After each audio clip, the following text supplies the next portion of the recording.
Hi, I'm Rev Myron. I'm a minister through Pathways of Light and been a Course in Miracles student for 44 years.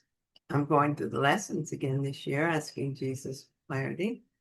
And then I write from that clarity, and that's what I'm sharing with you today. We're looking at lesson 22, what I see as a form of vengeance. Today's idea accurately describes where anyone who holds attack thoughts in his mind must see the world. Having projected his anger onto the world, he sees vengeance about to strike at him. His own attack is thus perceived as self-defense.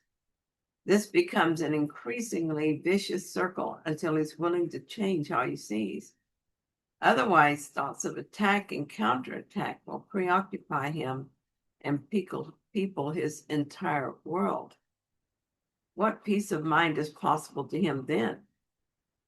It is from this savage fantasy that you want to escape. Is it not joyous news to hear that it is not real? Is it not a happy discovery to find that you can escape?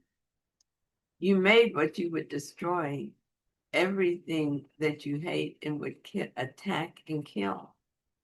All that you fear does not exist.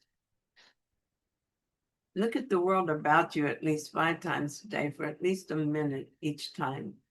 As your eyes move slowly from one object to another, from one body to another, say to yourself, I see only the perishable. I see nothing that will last. What I see is not real. What I see is a form of vengeance. At the end of each practice period, ask yourself, is this the world I really want to see? The answer is surely obvious. Well, first I'm going to share with you what I wrote in 2025. In this lesson, Jesus is introducing us to the fact that the world we see does not actually exist. It is fiction written by us and maintained by belief. Our stories make us feel like victims, and so we defend ourselves. Defense felt necessary because I believed perception itself could protect or punish me. In our fear, we attack others. These others are not really separate from us, so in attacking them, we're attacking ourselves. It seems like we are trapped in our own web of self-deceit, but we're not. As we read these lessons and study the text, we discover our way out. We have a choice now. Of course, we cannot gain our freedom from reading, no matter how elevated the material. We must practice what we read until it is what we believe and so experience. Our experience of freedom awakens us to reality. When I first started these lessons, I did as Jesus asked. I looked at everything around me and admitted that it was a lie. More than that, it was a form of vengeance. It didn't make me feel any better. But eventually, the truth that none of it is real and that I'm responsible for its being in my awareness sank in. Not responsible in a guilty way, but responsible in a simple sense that it came from my own thinking. If I made it, I can choose to release it. I can choose to accept that it doesn't actually exist. Freedom from pain, suffering, and death is available to me, and all I have to do is suspend my ego judgment long enough for the Holy Spirit to heal my mind. I didn't even have to fully accept any of this. I just had to trust my brother's words enough to do the little asked of me. Eventually, I accepted his help and everything changed. I can still get briefly pulled into a story, and I'm still aware of the ego's thoughts, but I don't believe them. And that is absolutely a miracle.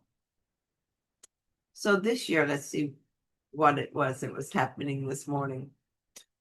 Wow, how succinctly and clearly Jesus explains to us the world we seem to be in and how we turn it into a form of vengeance. For much of my life, I thought of myself as a victim and unfairly treated.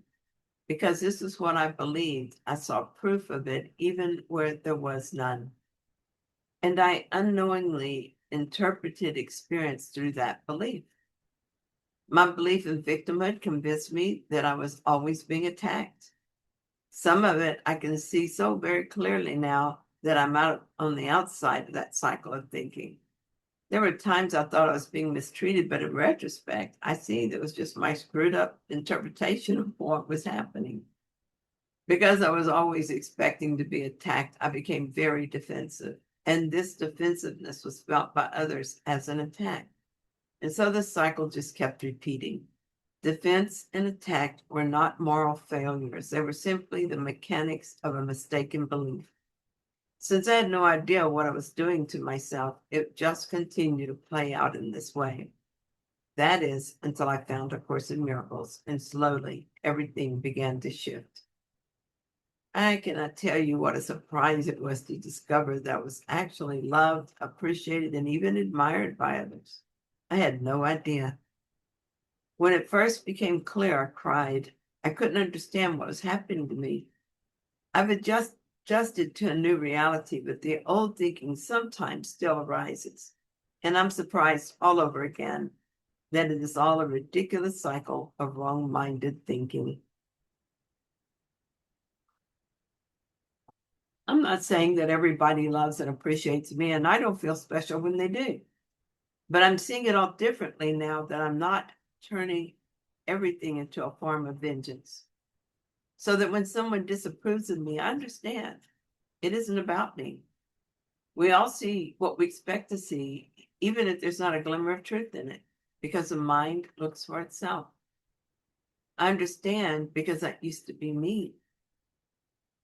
These days, when I feel attacked, I ask the Holy Spirit to correct my thinking. When I attack someone else, I ask the Holy Spirit to correct my thinking. Everything I see and experience is a reflection of my own beliefs. The world and everything I believe about it is a story my mind tells me.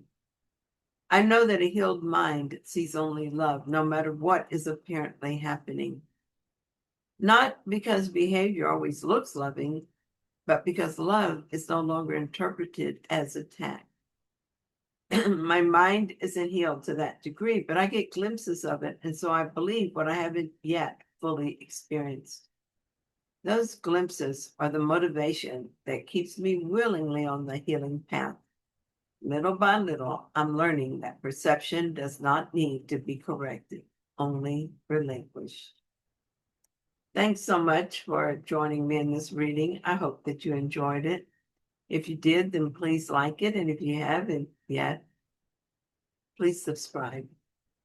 And I'll be back soon with another reading. See you then.